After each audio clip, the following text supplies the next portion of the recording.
Hello, everyone, and welcome to a new episode of Careers Talks. Today I have Patrick. Patrick studied computer science at NYU Abu Dhabi, and then he is working now as software engineering at Goldman Sachs with the finance engineering team. Patrick, how are you doing today, first I'm of good. all? Thank you for having me. Of course, a pleasure. Patrick, if you can tell us a bit more about the decision of studying computer science, what shaped that decision and what factors, whether it's like school or family, that helped you decide I want to do computer science as my major? Yeah, so I'd say I've sort of always had a solid interest Mm-hmm. in computer science, but Mm-hmm. before when I was young, I didn't know it was called computer science. Mm-hmm. So it was more like an interest around electronics, Mm-hmm. playing around with video games, and that interest sort of grew as I came of age. And by the time I went to university, I was like, this is probably what I want to follow. Mm-hmm. And so for me, it wasn't a really hard choice, Mm-hmm. but I would say still there was an idea of at one point to go with computer engineering Uh-huh. and not computer science, Mm-hmm. and I resorted to computer science just Mhm. because I was more interested on the software side of things Mhm. rather than the hardware Hardware component. related, yeah. Yeah, so that's how I ended up majoring in computer Nice. science.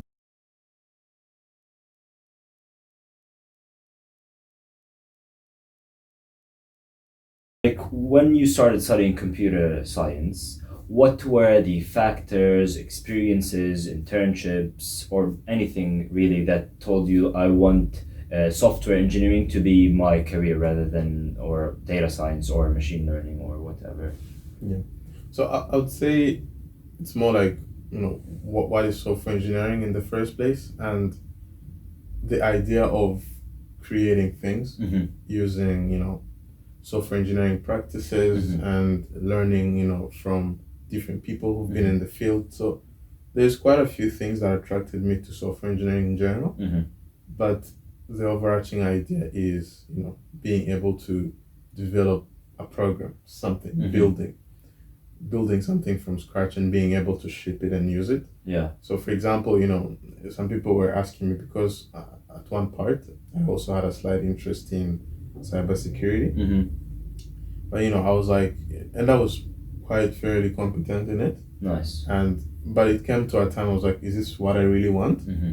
But it ended up being to the point where it's like, what I really, really want is to be able to build something. Mm-hmm. And, whether I build it, from, whether it's software engineering at one company or a startup, but being able to deliver something versus cybersecurity, which is like analyzing, Mhm, mhm. profiling.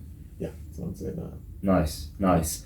And can you tell me a bit more about the experiences that you've done in uni, where you started realizing your interest, started using these skills a bit more? I know they did like two startups. You also did an internship at Goldman before joining full time. So if you can touch on, we're gonna touch on the internship later, but probably the other stuff that you did, where you actually developed these skills and started using them. Yeah, so before I joined like NYU, before my freshman year, I was actually working on something like it's sort of like a platform where I was envisioning, artists, creating their art and Nice. being able to sell it. Okay. And that sort of like, platform, for buyers and sellers. So that was before I joined. So like NYU. physical art, where there's a platform where they can demonstrate that art and sell it. Exactly. Okay, nice. Exactly. But I remember I really, really struggled, like, because I was trying to learn everything too fast. And how do you do this, authentication, servers, databases. I was just like 17. I managed to put up something Nice. that was not really nice at all. But I would say that was the first kind of like real life Experience. project, Yeah. that gave me that kind of tangible, thing that I can Feel transfer yeah. to other projects. And when I go to NYU, you're familiar with the Gazelle, the student publication. Yeah, so that one I also applied as a web developer, and I got the role, and I basically started working with one of the smartest people, honestly, I've Nice. ever seen. He's now like some engineering senior engineering manager Mm-hmm. at a tech company, and Nice. started working with him. Kind of taught me a few things here and there, and after that, I also had this. So I was probably doing it for free. Mm-hmm. It was an organization that was student created, Mm-hmm. which was supposed to help people like from African, countries who study Mm-hmm. there to be able to apply to American universities. Nice. And I was sort of like the director of web dev there, Mm-hmm. and help them put up a website and this Nice. and that. It wasn't really challenging. So that's like a second Yeah. startup or idea that you worked on. Yeah, it wasn't my idea, the organization, but they called me up and they were To. like, "Yeah, can you help us put up a website?" Mm-hmm. So that it was not very challenging, but I would say I learned quite a bit, Nice. because I was the only tech person. You were leading the whole thing. So I could say, basically. "Let's do this," and it will be done, Okay. and I'll be the one to do it. Nice. I'll be able to. I had kind of like creative, free will to do anything I wanted. Nice. So that also kind of gave me sort of like a responsibility Mm-hmm. to think, for as if it's for myself. Yeah. Yeah. And that really helped me, grow. Nice. And after that, I would say towards during my sophomore year, Mm-hmm. I also had an internship with a company called Kids. I think they had just won some startup grant, and Uh-huh. I came in as the only intern, in fact, Nice. and they were trying to expand. So they were natively from Dubai, Uh-huh. and they were trying to expand to other MENA regions. Nice. And I sort of like helped them understand. So I used some machine learning Nice. to help them understand uh, what are the places that they could go next. So things like this that really helped me, even though like the founders were not technical, Mm-hmm. but it was like my initiative to be like, well, let me apply some machine learning here, Nice. to see if we can actually achieve what you want me Mm-hmm. to achieve. And that was also very important for me to step into that machine learning, kind of Yeah. dip my toes a little bit into that. And also I grew to like it a lot. Nice. And I think the following year I had also the Mozilla thing. Uh-huh. So with Mozilla, I was trying to also build a startup Mm-hmm. with a few of my friends, and we got a grant, and we started building this platform that Mhm. would help Africans transact easily. Nice. Instead of using copycats of Amazon, Yeah, which are yeah. very, very hard. Hard to use, not user friendly. Exactly, internet consuming, where data is very expensive. Mm-hmm. And I also applied a few aspects of machine learning as well. Nice. So it kind of grew, Build built up, on the skills, yeah. over time. And I believe later that year, I had an assistantship, a Mhm. student assistantship, with one of the professors who was like an emerging scholar. Mm-hmm. I think they had just become a professor, Mm-hmm. and they kind of saw what I've been doing, and they were like, you Nice. know what, I have a machine learning project. It was a really, really nice project. Nice. I'm not sure if I can disclose it because You can briefly, know, of course. yeah. Oh, like you mean yeah, Okay, because okay. yeah, because it's probably under like some still under IP and Okay, whatnot. okay. But it was a very interesting project, and I would say what I can say about it is that we're using machine learning um, to train some data Mm-hmm. using supercomputers. Nice. And I had never used a supercomputer in Mhm. my life. What is a supercomputer for those who don't know? So a supercomputer is basically in the name. So it's Just a very fast yeah, processing, yeah. absolutely. So very, very fast computer. Mm-hmm. So most universities, they have like one supercomputer for the Mhm. whole university, and most of the time they use it for like research intensive work, Mhm. like some DNA sequencing or some like some things that are really heavy on computation, like some yeah mostly academic Yeah, stuff. yeah, yeah. So each university has like one, and at NYUAD we had one that was called I think it was called Lama, something along those lines. And we kind of and in order for you to use it, because it's you have to go through like some certifications as well, Wow, okay. because it's quite serious. Yeah. And you might think it's not really impactful, but even running a small piece of code can consume a lot of electricity because it's actually Yeah, very yeah. intensive. And so we're using that intersection between machine learning and using a high performance computer was something I'd never done Nice. before. Before I was just trained my model on my MacBook and Yeah, that's it. yeah. But yeah, so I learned quite A bit, lot as a well, bit because of you're that. probably using more data, Exactly. so you needed different processes, etc. Exactly. I had to think about certain things more, like how do I make sure that I actually clean this data, because if I train a model and I come to 2 days from now and see that my model is not good, I'm gonna have to think about how do I retrain, and Yeah. that is a lot of A lot of cost, effort, a lot of cost. Yeah, that's yeah. coming. So it was really also very impactful in terms Eye-opening. of trying to progress my career, Yeah. sort of quote unquote, and my skills. I would say that was I did that until the end of my degree, Yeah, and I'd say that was probably, and my capstone that Yeah. came in later on, where it was everything that I told you. yeah, Basically, some software engineering things to build stuff and some machine Machine learning learning, models. interesting. So it came out to build like that, but I kind of already knew where I fit in. Nice. And and then the internship at Goldman. Nice. So I like how you said like you tried a lot of stuff and you didn't just do one thing at a company and you like didn't use it again. You kept on building these skills. So that's one thing, also a good thing for uni students. Like if you learn something at one internship or one course, try to use it at another experience that you have or another course that you have. Absolutely. Yeah. Can you tell us a bit more about so these factors and these internships told you that I want software engineering, and that hence why you applied to the internship at Goldman, right? That's right. So can you tell me a bit more about the internship and what did you exactly do there, and then we can move to the interview process, but I'd like to have an overview of your role, your tasks.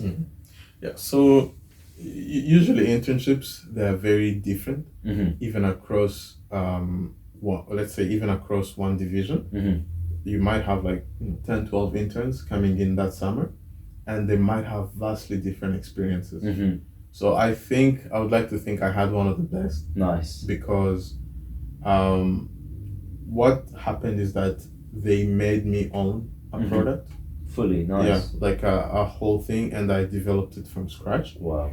And my team, they basically sort of listened to me, my ideas, and they let me go on with whatever I was suggesting. Nice. Or correct me just like I was any other employee.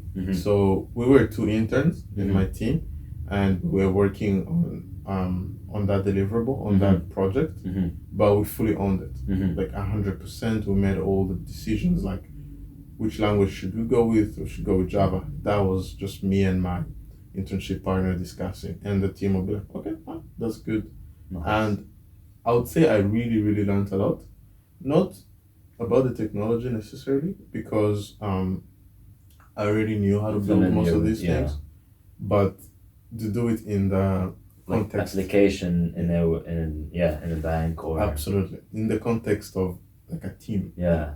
Like, how do I wake up today in the morning and tell everybody, hey, this is what I've done. Yeah. This is why I'm stuck. Sometimes you might feel like maybe I shouldn't say I'm stuck. But it's like trying to communicate the deliverable, like the progress. Yeah, exactly. Or like how like internships are very fast paced. Yeah. They're like 2 months most of the times, close to 3 months, but like it's very fast paced. So in a day I might do quite a few bits, Mm-hmm. but then I have like a 1 minute slot to just say what I've done. Oh, wow. So you have to also learn how to get to be concise, Yeah. say what matters, say what, you know. So it's these things that you take for granted, and Yeah. then I realized that software engineering is not really Just coding. just coding. Yeah. There's a lot of interpersonal, relations, communications. And, Yeah. it's I learned the side that you can never learn if you're doing a startup by yourself Nice. or you're doing a research assistantship by yourself. Yeah. So these are the things that I feel like I learned Nice. during my internship. Nice. Yeah, I feel this part when it comes to software engineering where you have to communicate the code. It would be useful for even if you have your own startup and you start growing and you have some non-technical people or there's like some non-technical board members, you have to be able to tell them this is what we've done, like just a brief description. Absolutely. So that's definitely a key skill. And can you briefly touch on what was the role? Was it also within finance? Same team. Okay. Yeah, same team I'm currently. Nice. And how does software engineer like the structure of the software engineering teams look like at Goldman? Is it like one core engineering team that solves problems for uh, trading, finance, asset management, or is it one team under each business unit? Like how does it exactly? Yeah, exactly. I should say. So before, like, there was a reorganization. Mm-hmm. I believe there was an engineering division, Mm-hmm. and then within that engineering division, there was like a subsection for a certain business unit and so forth. But after the reorganization, which is after I joined, Yeah. each engineering team was Mhm. under a business unit. Mm-hmm. So asset management had asset management engineers. Uh-huh. Controllers have controllers engineers. Okay. Similar to global markets and trading, they have the engineers. Their own. Yeah, and across different time zones, but also they remained a core engineering division, Uh-huh. which was not aligned to any business unit. So these are the guys who create or maintain internal databases or internal tools that developers use. So the software engineers in each business unit, they'll use some internal tools Okay. that are created and maintained by The core team. Yeah, exactly. So the clients of the core team are other software engineers in different business units. Absolutely. And then your clients, so maybe we can now talk about your role. Your clients are people in that business unit, right? So it's not, sometimes it might be external also, like fully external out of Goldman, correct? And sometimes it could be internal people working in that unit, right? That's right. Okay, and can you tell me a bit more about your unit? What do you do? And yeah, let's start with that and then we can... Yeah, so I mean, controllers in general, well, what they do is they're sort of like a line of defense to make sure that the firm stays within certain regulatory guidelines that certain regulators like the Fed in the US or the PRA in the UK or Bundesbank in Germany have set. So, and within that, there comes a lot of analysis and trying to understand how are we following these rules and how are we doing. And what my team specifically does is we calculate how we are exposed as a firm through our trades that we make, and this and that. And the Fed, for example, has said rules to be like, this is how much you should be exposed. This is how much you should not be exposed. So we give out these numbers. Sorry, when you say exposed, like to what exactly? So let's say we make a trade with a company. Yeah, you see, that's a very good question, because this is when you work there all the time, you feel like these are the things. This is like the casual lingo, yeah. But that's a very good question. So let's say we make a trade with someone, and let's say we loan them something, as an example. What if they were to go bankrupt, or what if to be insolvent? Yeah. how exposed would we be? Okay. Like let's say what kind of collateral they gave us. If they say they gave us a collateral of their own shares, and that means we can't have use lost, them. yeah. So these are the things that we kind of try to understand. So it's kind of risk measurement. You might think about it that way, okay. yeah. And these these numbers that we produce, they're used as analysis point to understand how now we should pivot this way, we should reduce the risk here, we should do this. Yeah, and we basically build software engineering solutions to calculate this.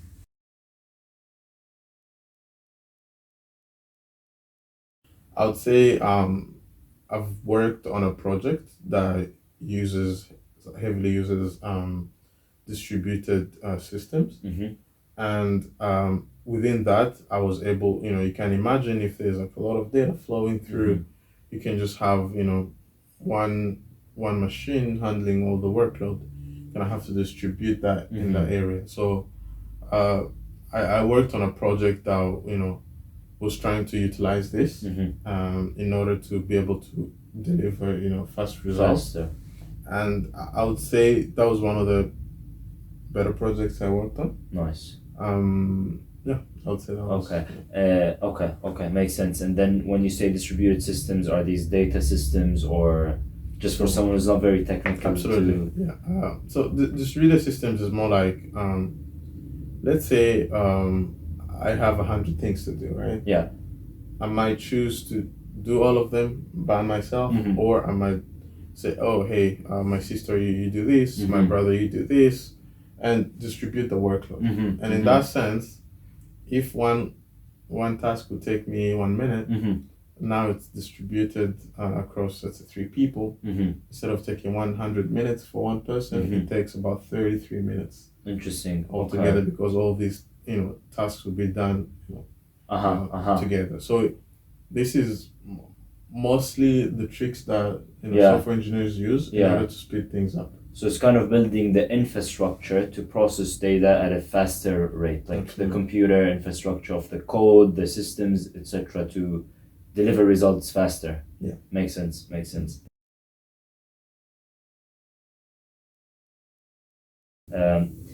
So if you can tell us how the like a day in your life looks like in terms of, is it like 2 days in the week I just code and then the others we communicate, we decide what the next sprint will be focused on? So can you just tell us like a breakdown of like the week in the life or a day in the life? I would say it's it really depends on week by week, but in general I would say most of the days are similar. There isn't like days to do this, days to do that. You come in as a software engineer, you do your code.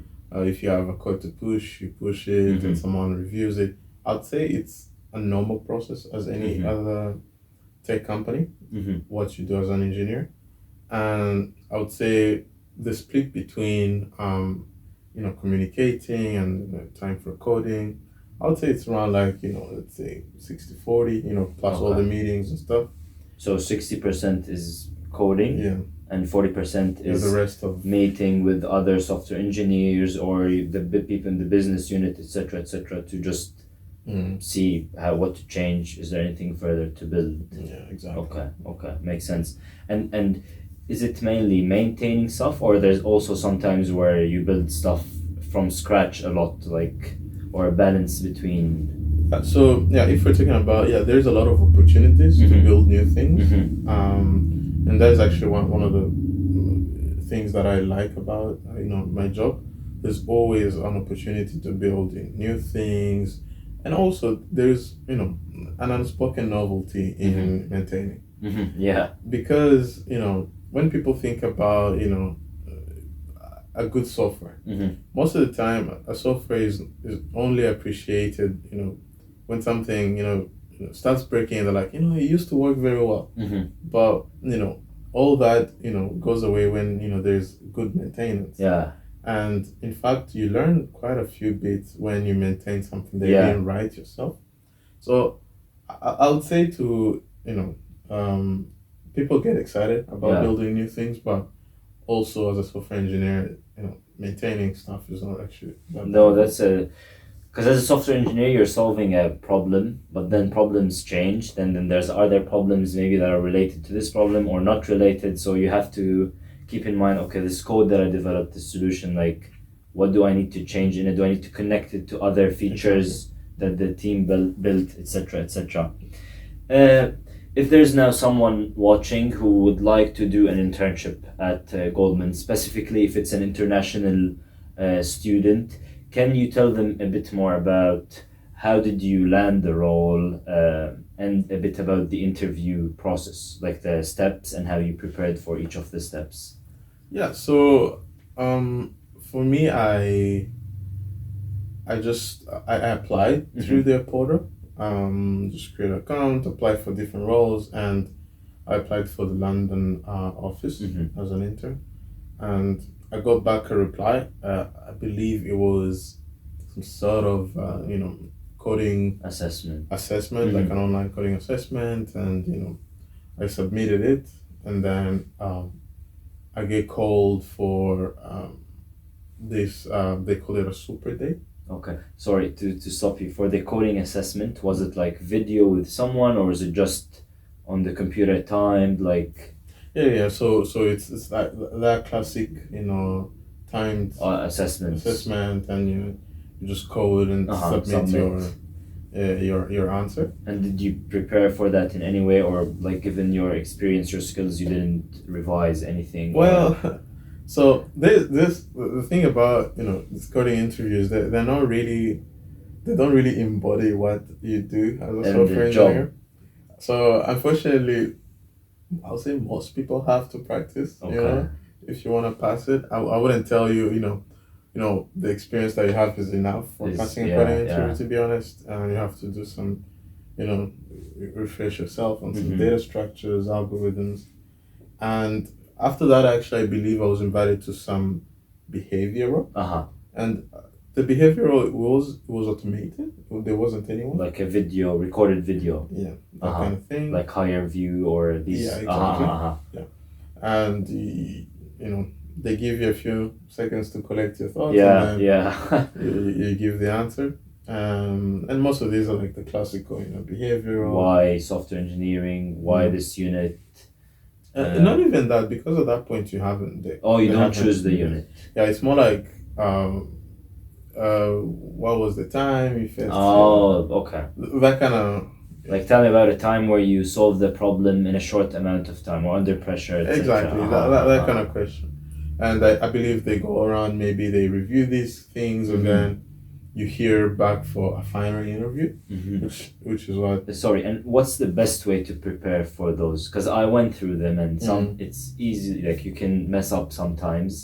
So it's was really it easy. sorry? It's really easy to mess up. Yeah, Yeah. yeah. So did you like repeat some answers you had, or okay, like just think of my experiences, know how to communicate? Like, what is there any process that you followed to prepare for those? So for me, I always like to be prepared. Uh huh. Nice. That's good. So I had like a few questions. Like I had my friend help me think about problems that they could ask me, Nice. and we kind of brainstormed, and he kept on asking, and I kept on answering to him. Uh huh. So I had this written, like not the answers that I'm gonna say, but more like the questions, Yeah. because I believe you really can't memorize all possible answers, Definitely. but if you know the question, Yeah. you kind of had like a starting point. Point. Yeah. Yeah. I guess also on that, the more you just practice how to communicate your experiences and like your story, like okay, I did these things before. These are the skills that I built, and I'm ready to do them. Then you'll be more comfortable. Whatever question come your way, you know that okay, like I have my experiences ready. I know how to. Mm, Yeah. Yeah. absolutely, yeah. And then, sorry, you were saying after that. Yeah, so after that, that is you come into the final interview, Uh huh. and the final interview is more like they call it a super day there, I believe. And uh, for me, it was 2 rounds of interviews, Mm-hmm. uh, technical questions. Mm-hmm. I was from different teams, like they would ask me, "Hey, do this and that, do this and that." It was mostly algorithm questions. Algorithms. And was that in person you went to London or was it remote? So I think so at that point it was remote Because of COVID? because or, of COVID, but I actually don't know if it's still going on in person Uh-huh. or if They just it has fully gone in back. remote But now. for me personally, it It was remote.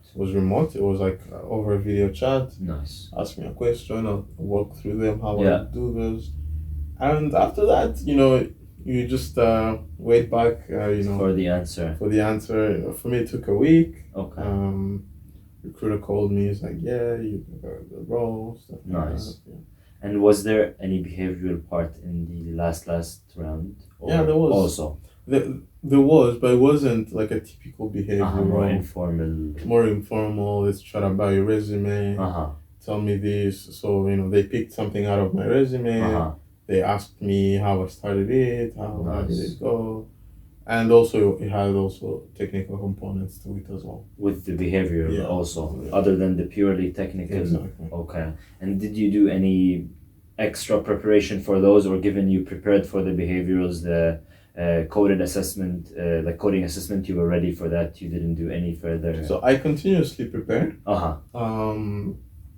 I read certain books. Nice. Um, do you yeah. recommend So- any books, resources? Yeah. There is a popular one. At this Uh-huh. point, it's a cliche amongst computer science students, cracking the coding interview. Okay. Everybody knows about it, Yeah. but I swear to you, that book never gets old. Really? Yeah, It's it's really good. It's Nice. a really good book. Teaches you, how to think about problems even when you don't know the answer. Like, Mhm. how do I start? tackling where, exactly. Nice. Yeah, Nice, I would very recommend interesting. that book. Yeah. And then once you went through the internship, they just give you a return offer. There's no need to do any further interviews, or that's it. Yeah, so the internship you can think about as an extended form of interview, and it only makes sense that if that's the interview, then there shouldn't be anything else. Yeah. Though it's not really a given all the time that you get a return offer, so Uh-huh. it's all about how you perform in the Performance. interview, what kind of impression you made on the team. Team fit, the culture is also very important. If Mhm. you fit in the team, Mhm. and all those things, I think they're looked at. And Nice. yeah, that's And do they give you a chance to ask any questions you want to ask? I'm assuming there was a lot of chances, but is there like a specific, okay, the internship's done. Do you have any questions for us? Is there anything further you'd like to know? Or I don't think so. okay, so you just asked whenever you just scheduled meetings with people probably during the internship if there's anything you wanted to know about the work. I'm assuming. Yeah. So let's say you want to know, for example, how you're doing in general. Or that. Yeah. You'd mostly likely ask someone on your team, like, "Hey, how do you think I'm doing so Nice. far? How do you think I'm progressing?" But also, most internship programs, they have official breakpoints where they're like, okay, maybe on the halfway mark we give them an official review and tell them how they're doing, and also on the final, the end of the internship, we do kind of also an official review. Nice. How they've done the project. So there's always that. There's opportunities. Yeah. To know how you're doing or to ask questions. Definitely. But it will be sort of like, if you're very proactive, Mm-hmm. you will find it more helpful. If you're Yeah. proactive in asking. Ask, see. Yeah. Nice. And is there any other tips you have for someone who's interning at Goldman and wants to try to convert that to like a full-time role, or at any other internship? What can an intern do at their firm, whether it's specific to software engineering or in general? Any tips that can help people interning and they want to convert to a full-time role? I would say what's really important, honestly, is to show interest. Is to show genuine interest in what you're doing and what the team does.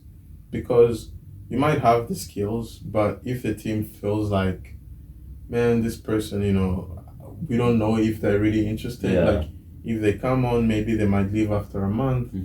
Then they won't be very incentivized to give you a return offer. So most interns sometimes they don't have a choice on where they're placed, so that can be a bit tricky to show interest. Let's say in a team that you haven't chosen per se. But I would still encourage you, if you still see a future within the company, you might as well try to learn as much as you can, and the best way to start is with your current team. Exactly. And then you can shift. Did you have were you able to choose like, I want to stay with the same team that I did my internship with, or they told you, okay, this is the offer, it's with this unit, and you couldn't choose? Yeah, so the offer is usually most of the times you don't have a choice as well, except if beforehand you tried to say, you try to find other teams and ask them, hey, do you have a position, spots, or this and that. But for me in general, I already knew that this is the team I was gonna come back to, because I really liked the work, the people, and it felt like it was a very good growing opportunity for me. Nice.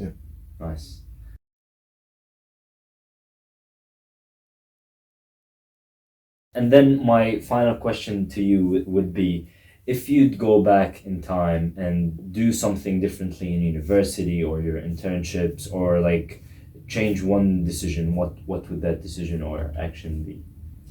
I would say the thing that comes to my mind when I think about what I could have done differently is more about my attitude around what I thought software engineering is, and where it's supposed to be applicable.